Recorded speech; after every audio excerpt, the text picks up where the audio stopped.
Use the operating mode tunnel scan for initial investigations of an area. The single line method allows to identify deeper structures like tunnels, bunkers and burial chambers. Connect the tunnel sensor and start the operating mode tunnel scan. Select the impulse mode.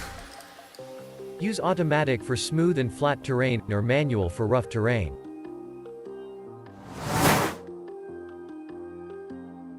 Go to your starting position and start walking as soon as you press the trigger button. Walk a straight line. Don't change the height of the probe. The tunnel sensor is designed to be held higher above the ground.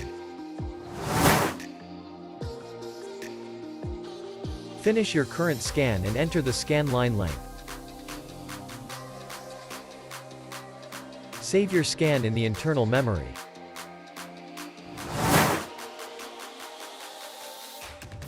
Transfer your scan to your notebook for documentation purposes and detailed analyses in Visualizer 3D Studio.